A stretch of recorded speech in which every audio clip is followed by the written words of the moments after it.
Whoa, $500,000? No way! I can't believe this! This is amazing!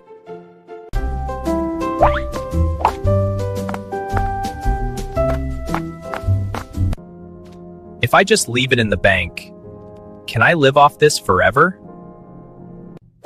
If that thought has ever crossed your mind, that's literally you. And honestly, it's a fair question. My name is Zenfolio, and I spend way too much time thinking about live off $500,000 in the bank and do nothing else. If you're someone who did financial struggle, make sure to hit the subscribe button. Here's the thing. Most people think $100,000 means freedom.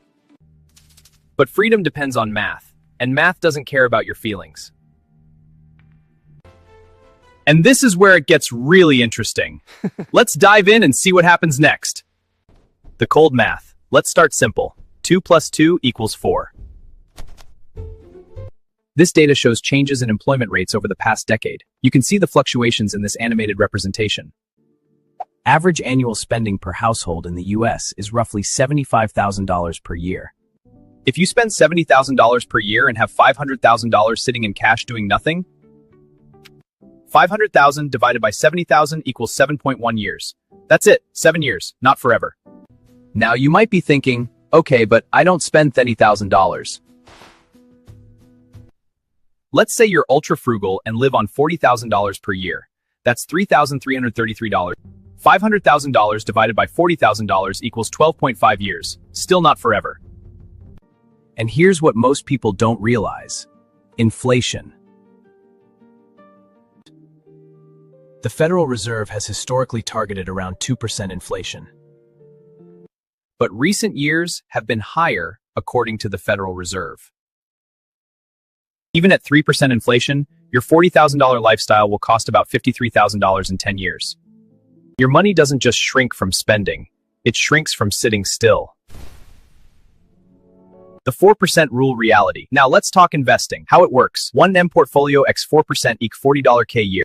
The 4% rule reality. Now let's talk investing. The famous 4% rule, popularized by research from Trinity University. You can withdraw 4% of a diversified portfolio annually and likely not run out over 30 years. 4% of $500,000 is $20,000 per year. That's $1,667 per month before taxes. Can you live on that? Maybe in a low-cost area. But for most people, that's tight. This is where psychology kicks in.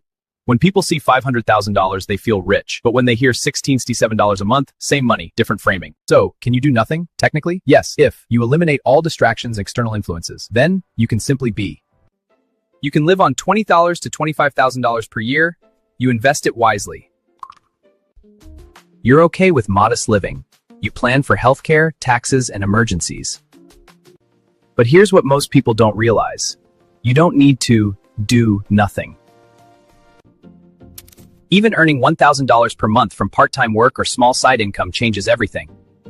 Now your portfolio only needs to generate $28,000 instead of $40,000. That dramatically reduces stress on your investments. This is where it gets really interesting. You won't believe what's next. With $500,000 invested at a long-term average return of 7%, you could reasonably expect around $35,000. This shows growth per year before withdrawals in strong markets. The line trends upward, reflecting positive returns. If you only withdraw $20,000 and supplement a little income, your money could potentially keep growing. Freedom isn't about quitting work. It's about lowering the pressure on your money. If you're sitting on savings or building toward that number, here's what to do. Calculate your real annual expenses, not your dream lifestyle, your actual one.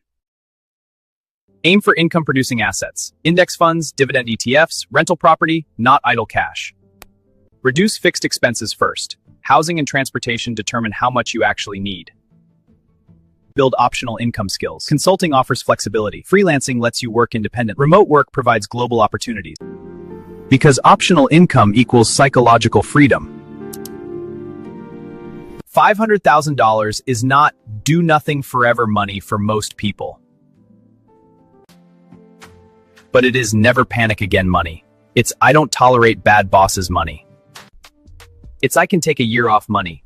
And if you combine it with smart investing and even small income streams, Now you're playing offense instead of defense. Don't chase the fantasy of doing nothing. Chase the reality of control. If this helped you rethink what financial freedom actually looks like, hit subscribe, because we don't just talk about money here. We talk about how to make money give you power. And I'll see you in the next one.